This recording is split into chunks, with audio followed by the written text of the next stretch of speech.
Hello guys, स्वागत है आपका इस यूट्यूब चैनल पे। मेरा नाम अनमोल है। जैसे कि हमने अपनी पिछली वीडियो में पढ़ा पुर्तगाली लोगों के आगमन के बारे में, कैसे पुर्तगाली कंपनी भारत में आई, उसने यहाँ पे व्यापार किया और कैसे उसका एंड हुआ। पुर्तगाल कंपनी के बाद जो कंपनी भारत में आई थी, जो यूरोपियन कंपनी भारत में आई थी, उसका नाम था डच ईस्ट इंडिया कंपनी। ये डच ईस्ट इंडिया कंपनी थी, Dutch east India company. Dutch मैंने आपको बताया था, ये हॉलैंड और नीदरलैंड के लोगों को कहा जाता है डच। हॉलैंड और नीदरलैंड के लोगों को क्या कहा जाता है? डच। तो जाहिर सी बात है, डच कंपनी के लोग हॉलैंड और नीदरलैंड को बिलोंग करते थे। उसके बाद डच जो ईस्ट इंडिया कंपनी थी, इसे 17 पार्टनर्स ने मिलकर बनाया था। इसमें कितने पार्टनर थे? 17 पार्टनर्स। इसलिए इसे जेंटलमैन 17 भी कहा जाता है। ये इंपॉर्टेंट है। अगर आपसे पूछा जाए जेंटलमैन 17 किस कंपनी को कहा गया, तो उसका आंसर होगा Dutch east India company. Dutch east India company ने हिंदुस्तान में आके मसालों और सूती वस्त्रों का व्यापार किया। इन्होंने इंडोनेशिया और मलेशिया में जाके वस्त्र बेचे और काफ़ी मुनाफा कमाया। इन्होंने एक बात इसमें और खास है कि डच ईस्ट इंडिया कंपनी ने अपने शेयर होल्डर्स को, अपने पार्टनर्स को, जो कि इसमें पार्टनर थे, उसे सबसे ज़्यादा मुनाफा दिया, जो था 18% का। लाभ का 18% इन्होंने अपने पार्टनर्स को दिया, जो इसके शेयर होल्डर थे उसे दिया।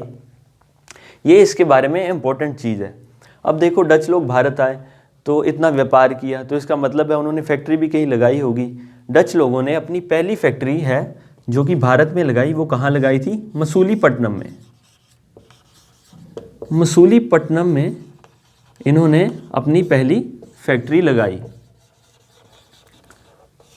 मसूलीपट्टनम के बाद इन्होंने काफ़ी जगह से अपना ट्रेड किया, काफ़ी केंद्र और बनाए, जिसमें से मुख्य है मसूलीपट्टनम, दूसरा है सूरत,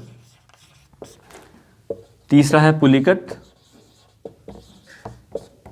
और चौथा है Nagapattinam.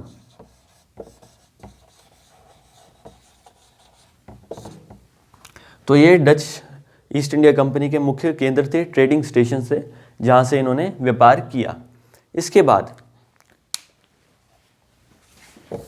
British east India company भी भारत में आ चुकी थी। अब देखो, ये दो आपस में क्या थे? कंपटीटर बन गए थे, डच ईस्ट इंडिया कंपनी और ब्रिटिश ईस्ट इंडिया कंपनी। अब देखो, दो बंदे अगर सेम व्यापार करेंगे और उनमें कंपटीशन है, तो उनमें जाहिर सी बात है लड़ाई होगी। तो इन दोनों में क्या हुई? ब्रिटिश ईस्ट इंडिया कंपनी और डच ईस्ट इंडिया कंपनी में क्या हुई? लड़ाई हुई। ब्रिटिश वर्सेस डच हुआ कब? 1759 में। 1759 में इन दोनों के बीच में एक युद्ध हुआ, जिसे बैटल ऑफ बेदरा कहा जाता है। बैटल ऑफ बेदरा, हिंदी में इसे चिनसुरा की लड़ाई कहा गया। ये काफ़ी इंपॉर्टेंट है, आप सभी ने याद रखना है। अगर आपसे पूछेंगे चिनसुरा का युद्ध कब हुआ, तो आप बताएंगे 1759 में। किन दो देशों के बीच हुआ है? किन दो कंपनियों के बीच हुआ, माफ़ कीजिएगा, किन दो कंपनियों के बीच में हुआ? तो वो है ब्रिटिश ईस्ट इंडिया कंपनी और Dutch east India company. Chinsurah की लड़ाई। अब इस युद्ध में ब्रिटिश ईस्ट इंडिया कंपनी क्या है? जीत जाता है, और डच ईस्ट इंडिया कंपनी क्या है? हार जाती है, और ये भारत छोड़ देती है। तो इस तरह से ब्रिटिश ईस्ट इंडिया कंपनी ने डच ईस्ट इंडिया कंपनी को युद्ध में हरा दिया और इनके व्यापारिक स्टेशंस पर भी कब्जा कर लिया। जो इनके ट्रेडिंग स्टेशन थे उन पर भी क्या किया? कब्जा कर लिया। तो ये था सब कुछ डच ईस्ट इंडिया कंपनी के बारे में, जो हमने पढ़ा कि कैसे आए, इन्होंने कहाँ कहाँ अपनी पहली फैक्ट्री लगाई और इनका अंत कैसे हुआ। तो इनमें से मेन इंपॉर्टेंट जो आज हमने पढ़ा उसमें था कि डच ईस्ट इंडिया कंपनी ने अपनी पहली फैक्ट्री कहाँ लगाई, तो उसका आंसर है Masulipatnam.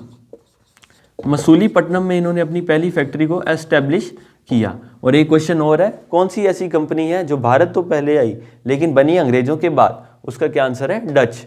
Dutch east India company Bharat में कब आई थी? भारत में तो लेट आई, लेकिन इसकी एस्टेब्लिशमेंट कब हुई थी? ये कब बनी थी? सन 1602 में। और ब्रिटिश ईस्ट इंडिया कंपनी कब बनी थी? 1600 में। तो आप देख रहे हो, लेकिन ये भारत पहले आई, बनी ये ब्रिटिश ईस्ट इंडिया कंपनी के बाद में है, लेकिन भारत ये पहले आई। और इसमें लास्ट जो क्वेश्चन बनता है वो है बैटल ऑफ बेदरा का। चिनसुरा की लड़ाई कब हुई? 1759 में, 1759 में। ये किन दो कंपनियों के बीच में हुई? ब्रिटिश ईस्ट इंडिया कंपनी और डच ईस्ट इंडिया कंपनी। और इसमें कौन विजयी रहा? British east India company. तो आज हमने ये डच कंपनी के बारे में पढ़ा। आशा है आप सभी को समझ में आया होगा। धन्यवाद।